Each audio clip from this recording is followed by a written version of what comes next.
You are now listening to The Living Numbers and Tony Rambles. Tony Rambles. Tony Rambles. Rambles. And the Living Numbers Podcast. So here's the thing, with your days being as easy or as difficult as you want, what you should do is you should alternate.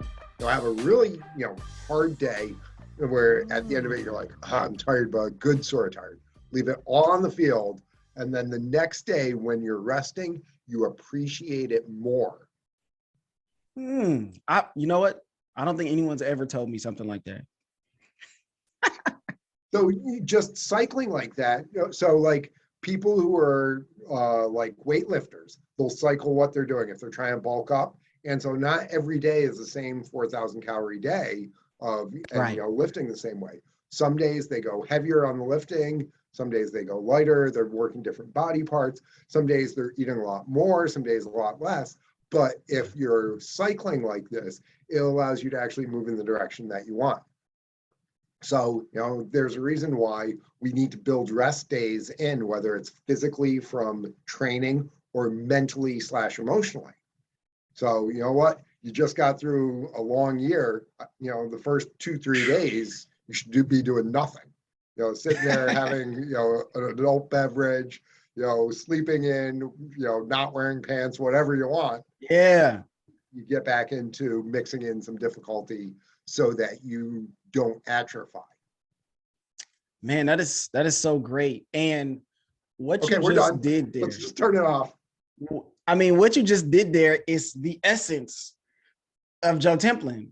Because I do my research and I kind of get inside the head of who I'm going to have on. So I feel like that makes for a better episode. And so as I was listening to other podcasts and looking at your LinkedIn, there was so much there. It was kind of hard to kind of bring it in. How can I introduce Joe? So I think that's where we're going to start. I think we'll jump in right here. Sounds good to me. Here we go. This is the Living Numbers Podcast, and I am your host, Tony Rambles. And today I have a wonderful guest, unlike anyone that I've ever interviewed before. However, y'all know how we start everything. We've got to do our housekeeping first. Make sure you guys like, subscribe, download, whatever applies, whether you're listening or watching on YouTube, or you're listening on Spotify or Apple or Breaker or Google, wherever it may be. Anchor, shout out to you. Make sure you guys like, subscribe, share, and rate 5 stars. Also follow me on TikTok and Instagram @_Tony Rambles _. And you could like my newly created Facebook page. So go over there, follow, and follow the podcast and everything that I'm doing on those social media channels. Last but not least, you can email the show, onetonyrambles@gmail.com. Now, my wonderful guest does not know about this intro that I have for him. I think it is quite lengthy because he's done some amazing things and I couldn't even get everything into it, but that's why we got an episode. So here we go. Hailing from Saratoga, New York, holding 4 master's degrees from Rensselaer Polytechnic Institute. Hope I got all that right. Ultra marathon runner, autodidact, polymate. I hope that's right. Physicist, financial advisor, and author, among other things. His book, Everyday Excellence, A Guide to Growing, comes in packs of 10 to encourage sharing the wealth of knowledge our wonderful guest, Joe Templin, has wonderfully put in for you all. Living his second life, actually, because he actually passed away from an asthma attack at 10 years old. So he's making the most of it. Black belt martial artist, cellist, father, and human Swiss Army knife. I present the incomparable Joe Templin. Tony, love it. There's a couple of little tweaks that we need to make because now man, from RPI, but that's okay. It gets the gist, and that's the whole idea behind poems and coaching and all that. It doesn't have to be perfect, but it has to move us in the right direction. So you use this word autodidact poly something. I think Polymath. I think my autocorrect changed the word, but I had to keep rolling. I was doing the At least intro. it didn't change it to psychopath, because that would have led to some interesting conversations. Okay, so I want to start like childhood, because you had this asthma attack. You were severely asthmatic, and you go from basically dying to starting college at 13 years old. Yeah, because my parents said 12 was too young to start college. So please start there for us. That's our first number. Our first number is 13 years old, and it's now We're Joe's going to turn. actually go to 8, because I was like 8-ish years old. I told my mom I wanted to learn everything that there was to learn.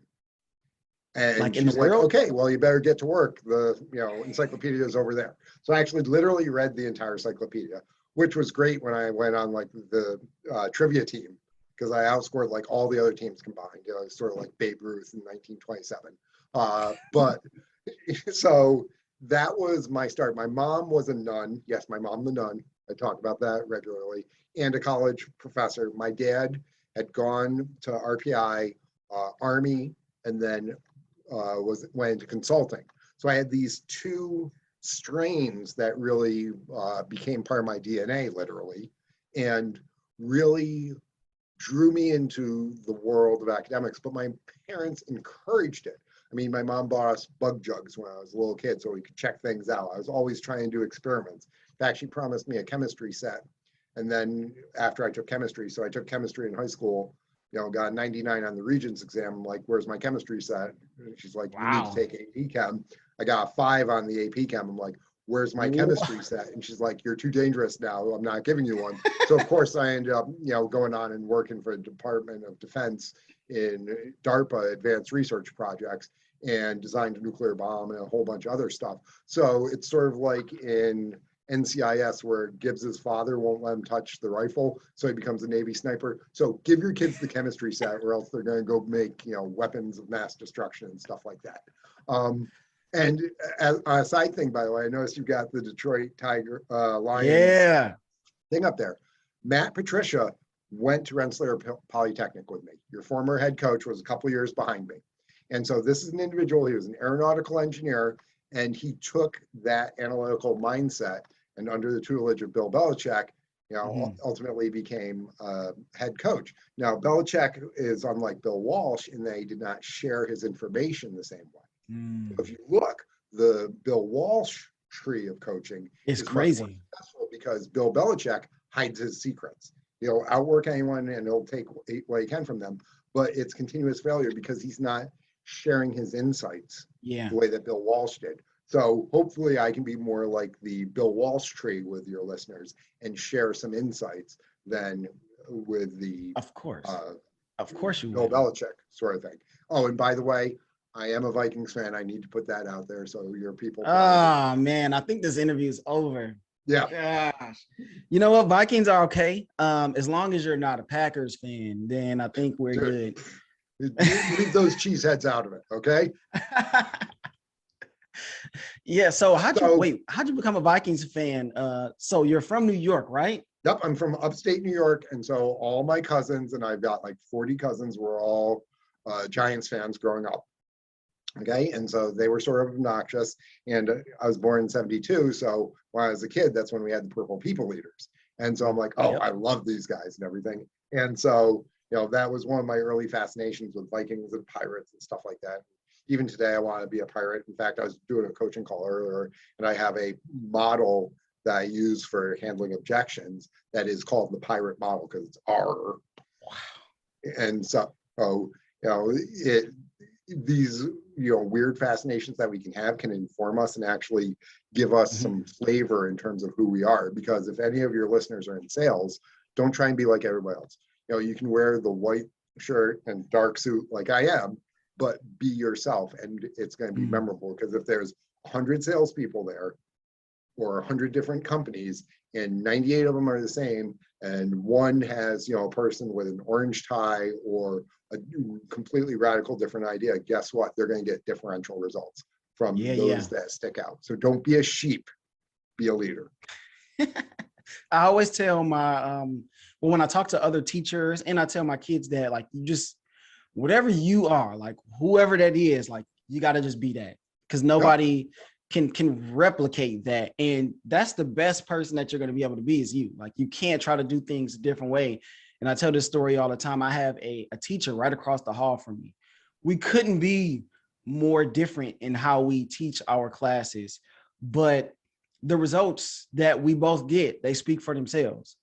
And it's because we're authentically ourselves. We do things how we do it, and we do it to the best that we can. And so, speaking of like education, like how was it being in college as a 13-year-old? Because I was in a program with other hyper advanced kids. So it was nice because I was no longer, just, the smartest kid there.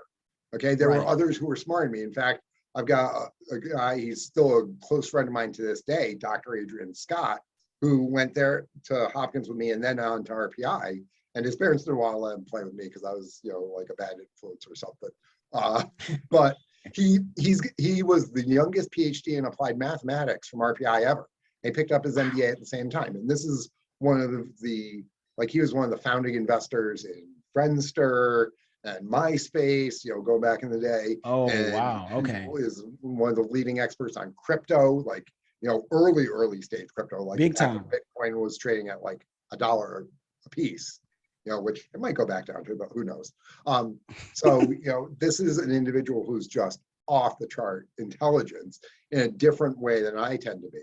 And his younger brother, Adrian, went to RPI with me and was actually a physicist. And so having people like this around you who have their own gifts, who you can be as geeky as you want to be and as weird as you tend to be without judgment. It's just pure acceptance. And so like my older brother, my Irish twin, was in the same program with me, and he's not mathematically oriented like I am. He's pure, this guy can learn any language on the planet, and he's got a sense of humor that, puts me to shame, and he can, draw comics and all this other stuff. So he's got different talents, but we were able to interact and be in the same sort of universe and be able to support each other.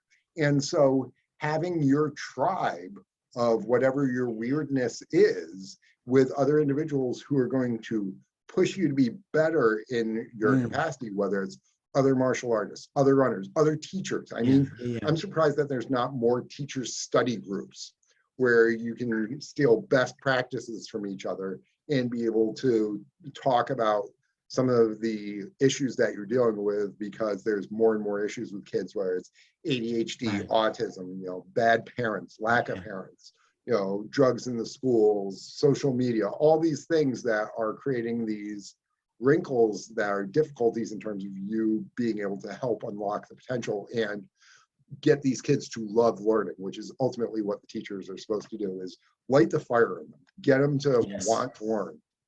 And then they're going to continue it beyond graduation. And that means that you've done your job right there. If they love learning and keep pursuing it beyond the point where they're required to, you've been a success, and you'll be remembered forever, like Mrs. Foster, my 6th grade teacher who passed on 20 years ago, still is. So one thing that I do try to tell my kids, especially with the ones that are really, really the exceptional up here in the brain, why they think on just a different wavelength.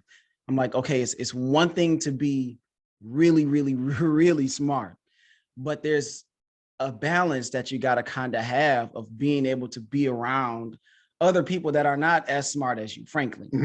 Okay, so with you, and you had your tribe where you're around these other really, really super, off the charts intelligent people. How different was it to then go and kind of be around people that weren't a part of that tribe, people that were just, here's the like thing. like us? Even if you have hyper intelligence, that's not who you are completely. So, I started studying martial arts at 12. Yeah, just before I started in the Hopkins program. So you're around just other normal kids.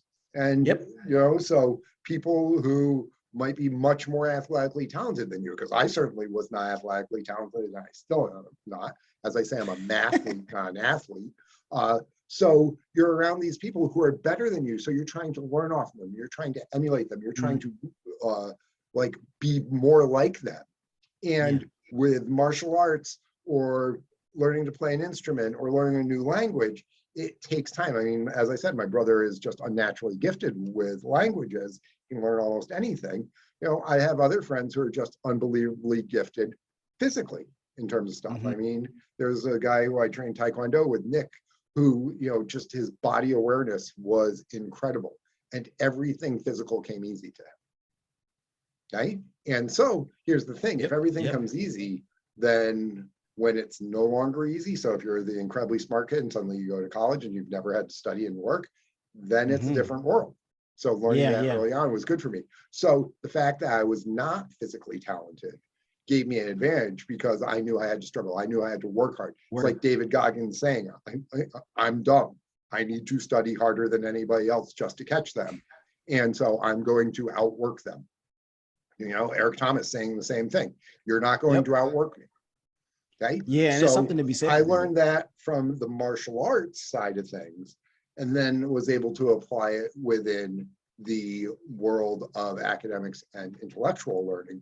And so, you know, I follow my curiosity because I'm an incredibly curious individual. And so, oh, go over here, go down this rabbit hole. Oh, go over here, go down this rabbit hole. All of a sudden I'm learning all about, you know, history or economics or psychology or things like this. And then I can like cross-assemble these things and be able to allow concepts from like music to influence my martial arts, which then influences my work with business and psychology and things like that. And so having this ability to pursue what interests you and go really deep on it is something I encourage all students. I mean, I don't care if you're interested in, you know, 18th century Prussia, or if you're interested in, you know, the accordion or what have you, go deep with it. Because if you're doing it properly, I mean, musicians develop a capability for practice and attention to detail that they can export to sales, that they can export to law, that they can, you know, the relationship between music and physics and mathematics is incredibly well known, whether it's Einstein or Feynman or Dr. Sir Brian May from Queen. These are well-known things. So developing excellence within one area, it gives you a cross-disciplinary capability that you can then export to other things and become really good at that.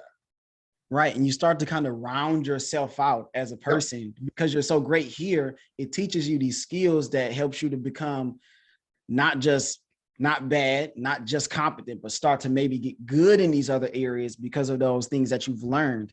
So wait, how do you have 4 degrees? How did that part happen?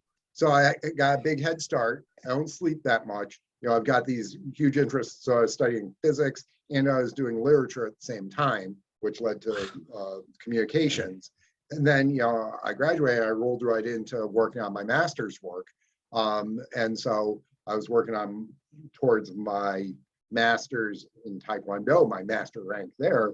I was working towards my master's in physics, and I started working on an MBA at the same time. So I was doing all those, and then you finish up, and if you maintain that I'm going to keep learning mode, then you roll straight into getting your professional designations, where it's getting your professional engineer or your CPA or getting your CFP like I did.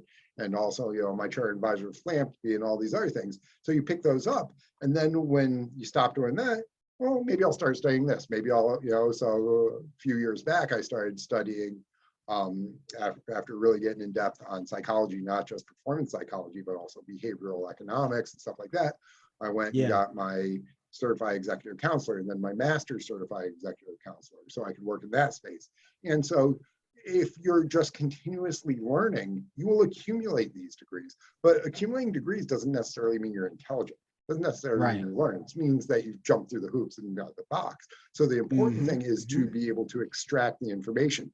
As my father taught me decades ago, in every situation, whether it's a meeting, whether you're going to a conference, whether you're interacting with a person, you're reading a book, you're watching a movie, try and pull out of there the pearl of excellence.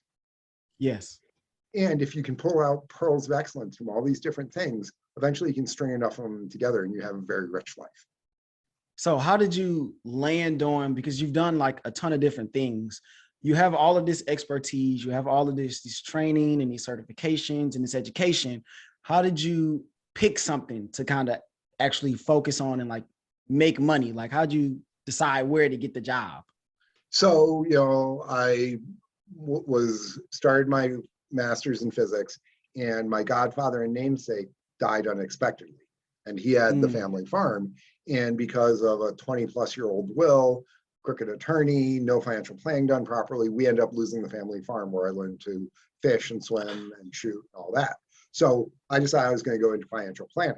So I called the local general agent for one of the companies and like, I'm going to come work for you. It's like, what? Because I was like, nobody self-recruits into that industry unless you're coming from trauma like I did.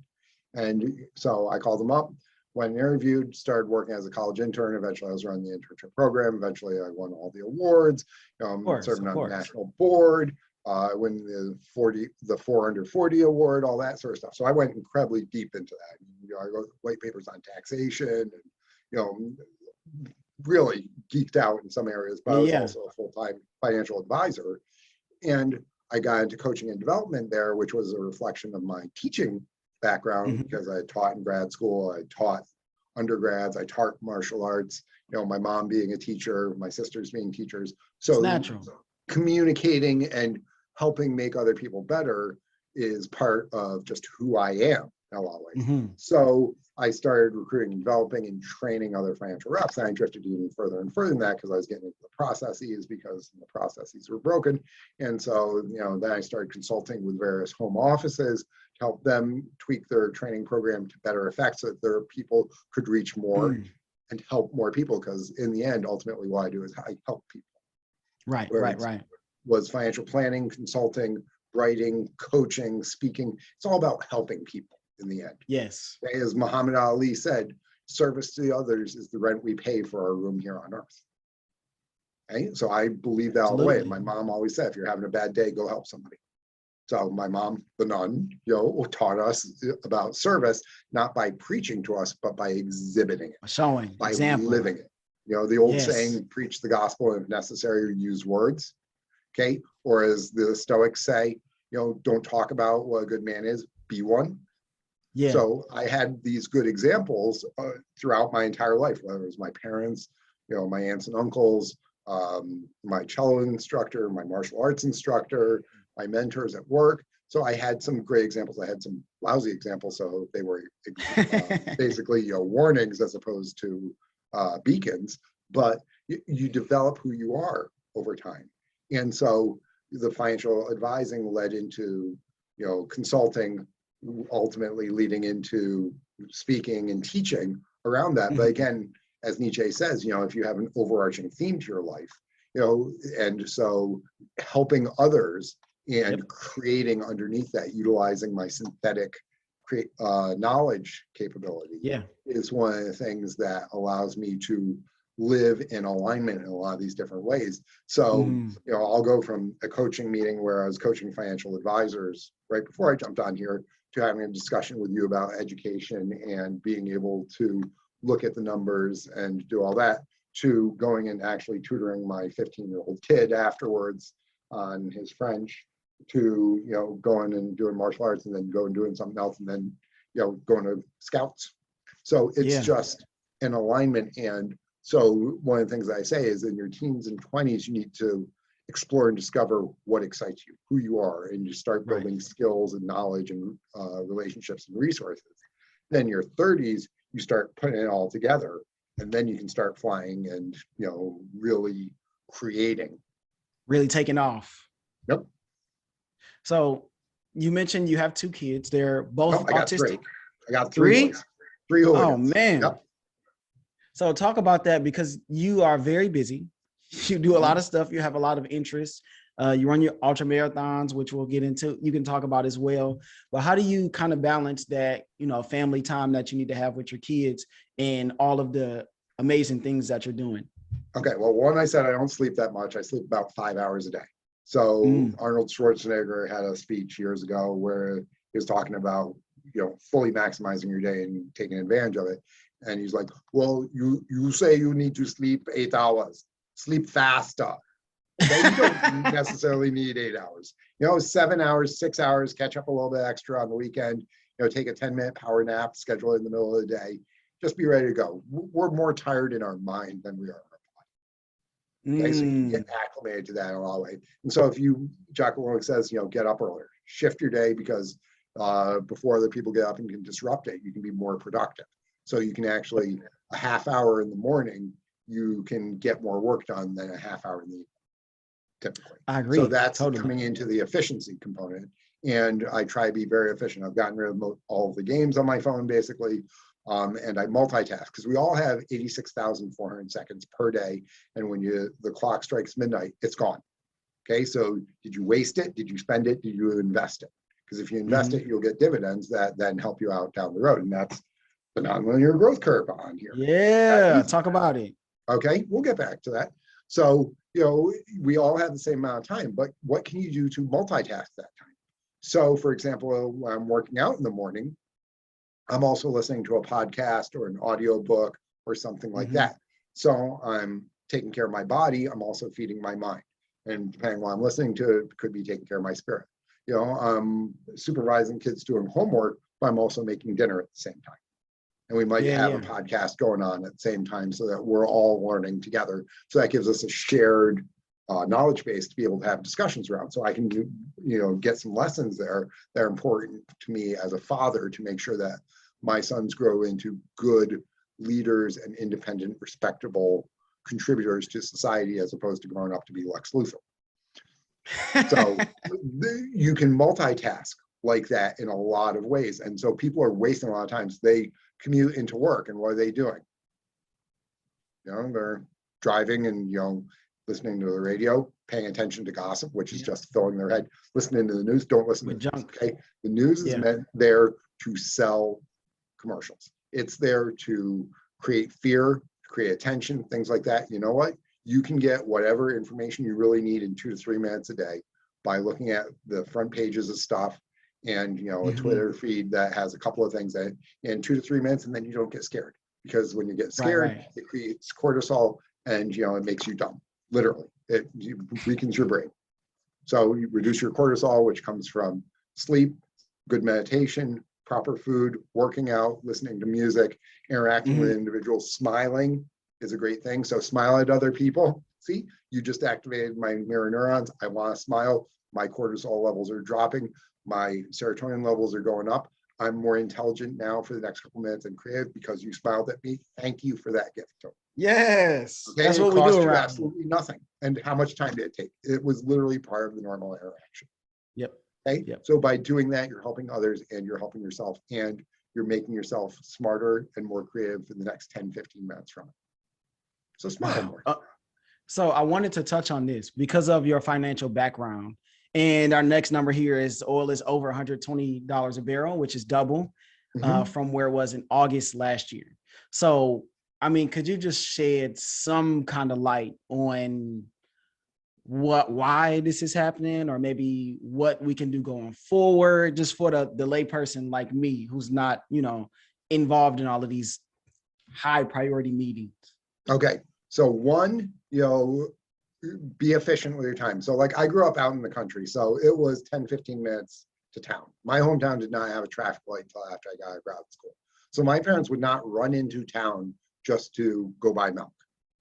Okay. So we would batch our errands. So I batch my emails. So I'm going to do email for 15 minutes instead of doing email for one, then going over here and going over here, because there's a switching cost. And so we apply this concept of switching costs to our reality. Okay, I'm going to run this errand, this errand, this errand, this errand. So I run out once instead of multiple times. So that creates efficiency in terms of time and in terms of the financial resource that, because gas is now $5 a gallon, will probably be different by the time this thing airs. But, it's literally twice as much as it was a year ago. Yep. Okay. Secondly, if you can utilize technology, because I've got a saying, moving electrons is more efficient than moving molecules. I've said this for decades. So 20 years ago, I was doing teleconferences with clients where it was all on the phone. I was FedExing paperwork to California and Chicago, all over the country, instead of getting on a plane. or driving someplace. So clients either came to my office, I would go to a site like my clients who ran a computer game company. I'd go there, but I would literally be there all day. I'd meet 7, 8, 9 clients there. So I wasn't, driving here, then driving here, and then driving here. Because there's a waste of time, that switching cost when you're driving between appointments. Plus there's the cost of moving yourself for that. Yep. So move electrons as opposed to molecules wherever possible. So use Zoom and things like this. Like I used to have meetings with clients. I'd be like, and you know what? If it snows, just, let's do a teleconference, even though you're only 10 miles away. That way you don't have to deal with it. And so it allowed me to keep more appointments than my peers. So I outperformed because I was stacking in more per day, same way that I do in terms of my multitasking always. So focus on how can you be more efficient in terms of batching things. Focus on when you can use an alternative, such as using telecommunication capacities, which is funny because that's what I actually did for the government 30 years ago, was working on telecommunication systems. And I was telling the generals, eventually we'll be able to do this, and they thought I was on crack. Wow. I'm right. You are. At this point, This is life now. So it doesn't matter. All right. So those are certain things. One, take care of the basic maintenance on the vehicle, because if your tires are low and your oil's, junky and stuff like that, you're actually going to lose a lot of efficiency. So it'll cost you 10 or 15% more there. Ask yourself, do I need to do this?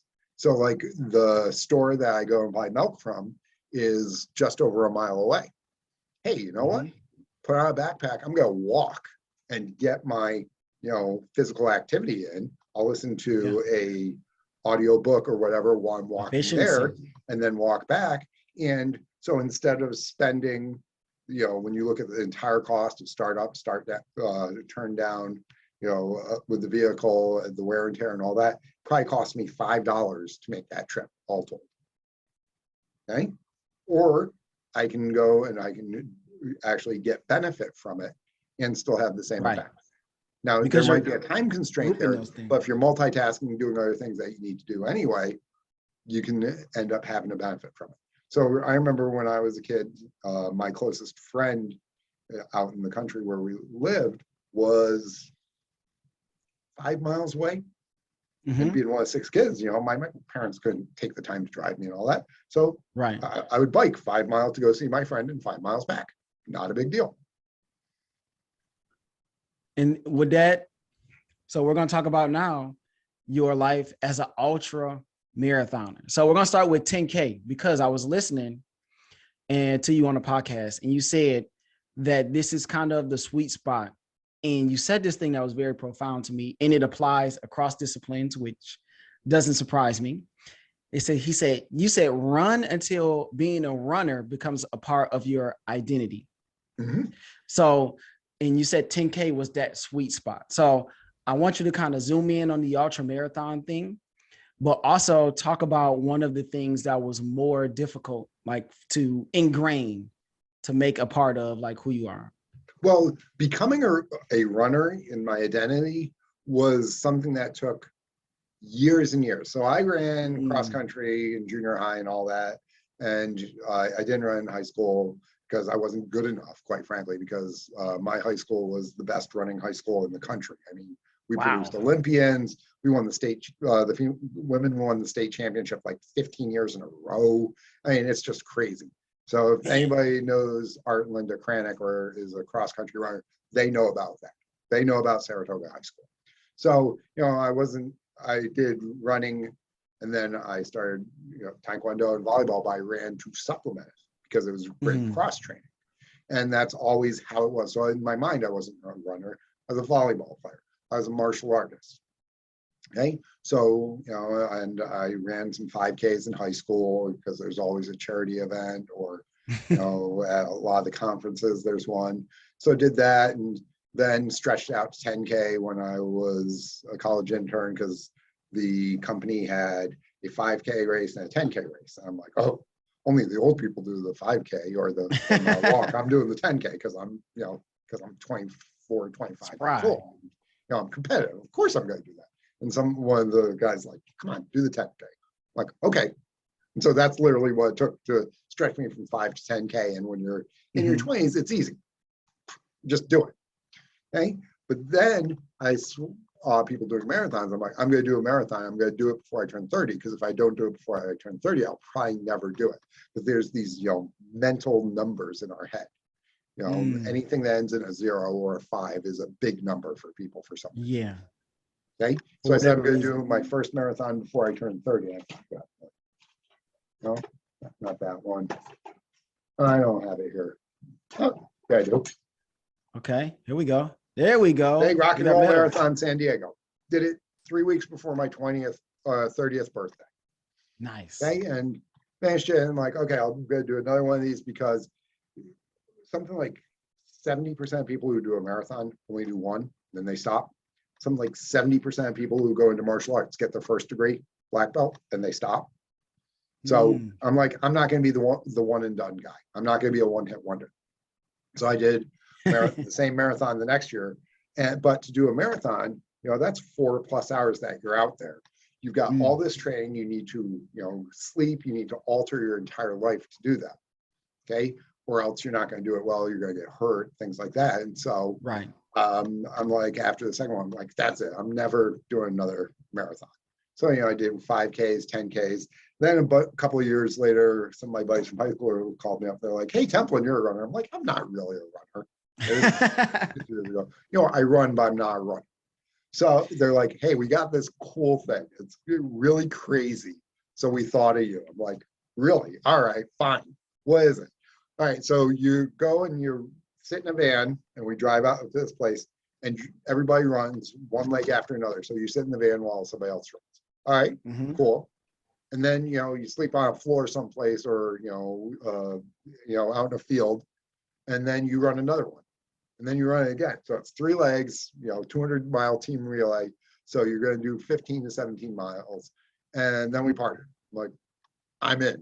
And it was the most insane thing because I'm there with like a rolling reunion. One of my buddies, Dave Tamburino, who was an Olympic speed skater, 2-time Olympian, was doing it with me. I hadn't seen him in 20 years.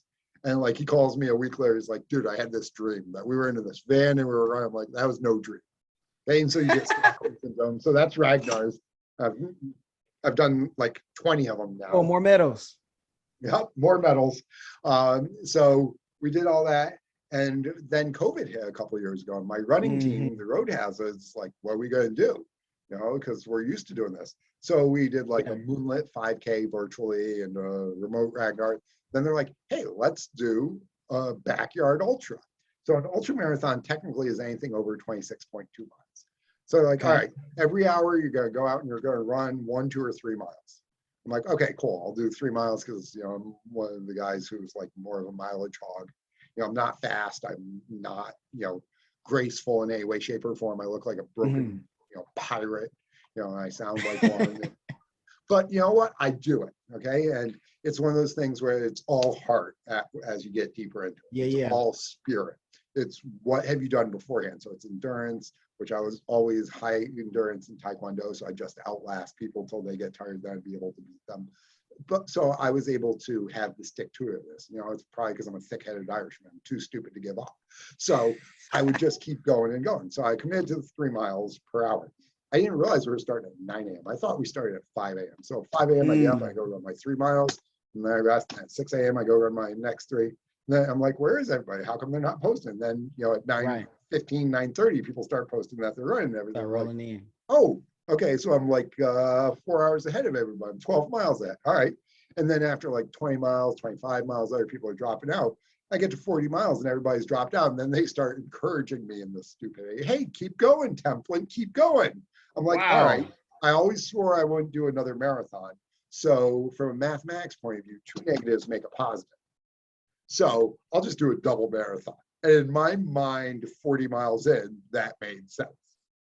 So I kept going. And at this point, I'm physically beyond anything I've ever done. I've never gone more than 30 miles in a day. I'm physically exhausted. I'm mentally stupid, which happens at that point. I'm almost emotionally drained. I get a call from one of my close female friends and she's having an issue. major issue. So I have to support her. So I'm literally shuffling along and listening to her and, talking her down. Yeah, so you're on the phone running still? Yeah. Well, I wouldn't call it running while I was doing it that way, because I'm 40 plus miles in, but I'm still moving and going. Okay. And in ultra running, we call it ultra running. It's not really running, most of it, unless you're a weirdo like David Goggins and people like that. But, I'm not carrying the boat. So, so I'm talking with her and helping her through. And I get through it. I do the 52.5 miles. And I'm there in the shower afterwards. By the way, listening to David Goggins talking about doing an ultra marathon before you do your first one, don't do it. Bad idea, because he's talking about his entire body shutting down and peeing blood and all that. Don't do it. Okay. But Goggins admits he hates running too, and this guy's going to win Badwater at some point. So if he why are you guys running so much? You don't even like running. See, I don't like running. I hate it, but I do it because it makes me better. I love what it feels like when I stop. And I like being able to eat, so I can eat all the Oreos I want on days that I have long runs. So the water is pouring down me, and I'm shivering and everything. I'm like, you know what? If this was dumb, but I'm glad I did it, because only about 100,000 people on the planet have done ultra marathons. Right? That's approximately the same number of people who are worth $100 million. Okay, correlation. So maybe I could do that. And, because I'm like, I'm not going to be a one and done. I'm like, if I went about this a little bit smarter, I could do better. So 6 months later, I did 100 kilometers. Started at midnight, had better nutrition, didn't have to deal with the emotional stuff. And I was able to do an additional 10 miles in 2 hours less. You're ready to roll that time. Better feeling in recovery. So talk about, in your book, talk about choosing the hard road and doing hard things so that when you have to do hard things, it's easier for you to do hard things. So right now, just talk about your book and go. Okay. So like one example of doing hard things is last year, about a month after I did the first ultra marathon, I was training and everything for the next one. I'd done my 5 or 6 miles in the morning, supposed to do 5 miles that evening. It was a long day at work. I worked 14, 15 hours. I get home, I'm like, okay, I'm going to sit on the couch. No, I'm not sitting on the couch, because if I sit on the couch, then I have to get up and take extra, energy to do that. So I'm just going to avoid that whole situation. So one, choosing to avoid the easy thing, where then I'm going to have to expend all sorts of extra energy, do that. Okay. But two, I'm like, all right, I'll just, the clouds are coming in, it's going to rain. I'll just go downstairs, run on the treadmill. No, I'm not going to do that. And I go and put on my running shoes, and I go outside, and the wind's whipping up, and I start running. And like a half mile in, it starts raining a little bit, and that's raining more, and the wind's pummeling me. I'm like, this sucks. I literally said, this is going to suck before I walked on out. And, I'm getting the squishy feet and, oh, that's the worst. All that sort of stuff. I hate the squishy feet, especially, it takes 3 days for the sneakers to dry out. That's one of the reasons why I have always like 3 or 4 sets of sneakers, so I can rotate through them. And, I'm out there and the wind's blowing in my face. And so like, obviously I'm not making good time. I still have to do this distance, because if you run out, you have to run back. It's not like there's going to be somebody coming along with a golf cart to bring you in. Right. So, I'm doing that, and I get done, and I get back, and I'm taking my shower, and that warm water is like, this is awesome. And I'm like, that did suck, but I'm better for it. So that's an example of choosing to do the hard thing, knowing that's hard in the moment, but it's going to make you better overall. And if you look, our entire life is filled with these. Everybody makes about 10,000 micro decisions every single day. And like Colossus tells Deadpool in Deadpool 2, 4 or 5 moments.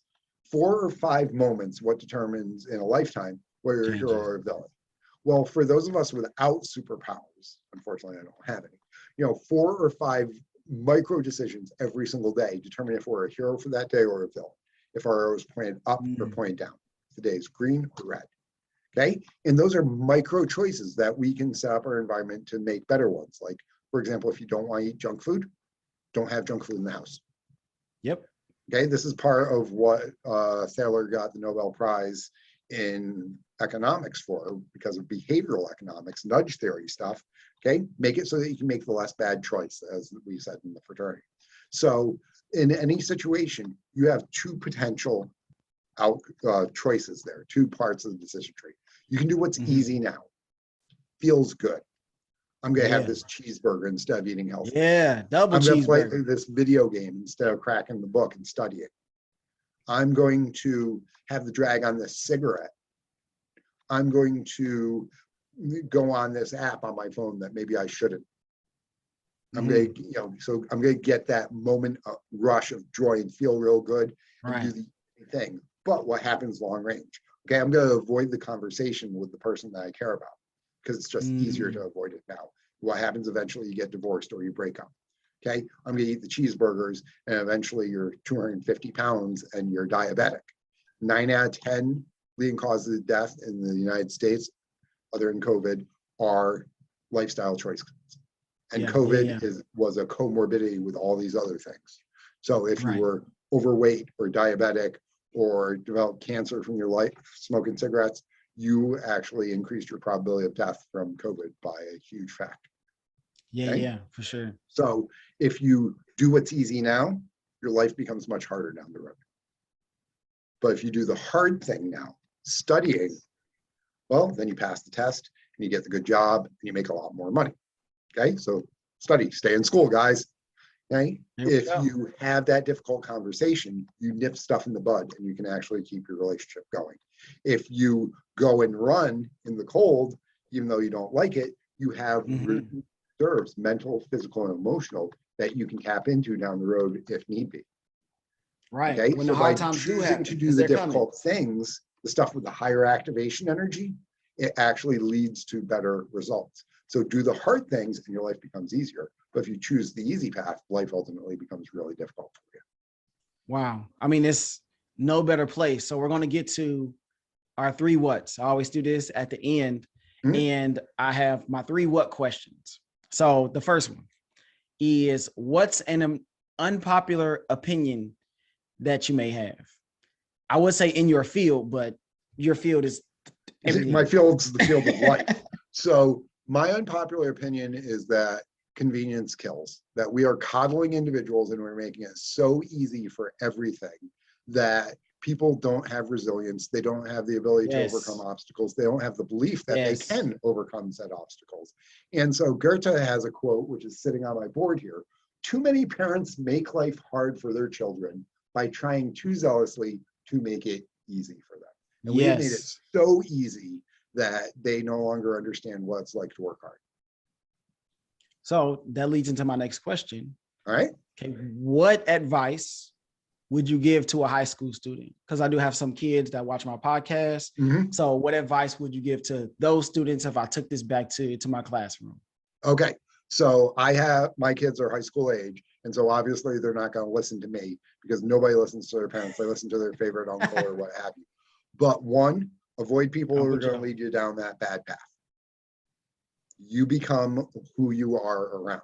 So if you're going to hang out with other degenerates, you're going to become a degenerate. If you're going to hang out with people with high standards that push you to excel academically, athletically, musically, in those realms, you're going to be pushed and you're going to become better. Right? So that's one, is hang out with the people that you ultimately want to be, that are good for you. And 2, if it's not fatal, it's fixable. If you've made mistakes, you can correct it today. Yes. Okay. You can, if the computer code crashed, you can fix it and, build something better. If, you're not a good driver, you can practice. If you failed your math test, guess what? Crack the books and study harder, and next time you can pass more. Get a tutor, do whatever you have to do. Go on YouTube because there's all sorts of tutoring there. You can get anything that you need there if you are looking for the stuff that's going to feed you as opposed to harm you. Okay, so those are really the 2 things that I would tell a high school student or even a college student. And then the 3rd is explore, find out who you are. Okay, life is a smorgasbord from the time that you're 17 years old to about 25. So try all the tacos. Okay. Listen to all the different music. Talk to the pretty girl or the cute boy. Okay. Take that class, learn to juggle, explore these things, because you Just don't go know do what's it. going to really fire you up and become part of who you are long range. And so it's like eating olives. Do you like olives, Tony? I do. Okay, awesome. And you know this, why? Because there's a lot of stuff in them. Well, you've tried them, okay? And you tried enough of them to say, I like this. This is cool. Because one of the things that I used to tell my interns is my goal as their director in this internship program was to feed them enough olives to allow them to get enough exposure to this field to be able to say, I love this. I want to do this for the rest of my life. I hate this. I'm not going to do this. Yep, out of here. I like it. I need to try a little bit more. But really, the goal was one of these two bipolar outcomes of love it or hate it. And you know what? If you hate it, that's great. You know it though. So know you don't like playing this sort of instrument. You know you don't like this sport because you tried it. You know you're not fit for that club because you explored it well enough. Or you find out, you know what? I'm going to be a martial artist as who I am. I'm going to run. I'm going to, paint. I'm going to continue to write because you've explored it enough to say, yes, this is part of who I am. So that's the last thing that I would tell teenagers and people in their 20s is explore, learn, figure it out so that you can figure out where your path's going to be. And third W is? It is, if you weren't, so this one is hard for me to ask you because you do like everything, but if you weren't doing, writing books, okay, we'll just use that. If you weren't writing books, what would you be doing? See, what I do is I write books and I talk to individuals and groups to help bring out their excellence. And that's what I would do. Maybe I'd have a podcast if I really wanted to go. So I could bring in people like you and other individuals, and I could continuously learn from them. Because that's one of the best things about when I'm doing podcasts is interacting with the individuals, having questions thrown at me that I haven't really thought about before, hearing new ideas, exploring stuff, and building these relationships that I cycle back through. Because like some of the podcasts I was on 6 months ago, they're like, Joe, come on back, let's talk some more. I'm like, yes, awesome. When I travel, if I'm in an area where one of the podcasts was, we get together, we have a beer, and we talk, and I get to learn new things. So that's what I would do. And there's no better place to end it. Joe Templin, where can people find you? Plug your book, plug your social media, your website. They can probably find me out running, but they can find the book anywhere books are sold. So Barnes and Noble, Amazon. Amazon's the best place to get the ebook. It's the most cost-effective way to do it. Kindle. They can also get it on my website, everyday-excellence.com. That's everyday-excellence.com. That's where they can buy books in bulk and discount. But that's an environment beyond just buying the books. All the podcasts are up there. I write a microblog every single day. The YouTube and Twitter feed there. So they can get all sorts of other insight and information, really tiny bite-sized pieces. So I call them, espresso shots of excellence. So just boom, be able to keep going. Yeah, our daily cup of Joe. I heard you say that. I thought that was pretty clever. Hey, so, everybody needs a little bit of, kicking the butt in the morning to wake up and get going. I got mine right here. I know once my son was born, I was like, well, I guess it's coffee every day. He's one. Yeah, you're going to have a lot more coffee over the years, Mike. Joe, man, it was a pleasure. I'm grateful that you took the time out to come here to my little corner of the world. It's been really fun. I mean, you're doing a ton of stuff. I just encourage you to keep going, man. Keep going after those things. Hey, one foot in front of the other. As Zeno Saitiem said, well-being is no small thing, but it's made up of small steps. Be excellent and grow today, my friend. Every day. All right. Make sure you guys share this podcast. You just listened to the whole thing. Go ahead and share it with somebody that you think will love it. If you're listening to this on YouTube, make sure you throw some comments below, like, If you're listening to this on Google or Spotify or Apple Podcasts, make sure you guys download. Make sure you rate and review and share. Signing off for Joe Templin, I am Tony Rambles, your host, and I will see you all in the next ramble. Man, Joe, that was awesome.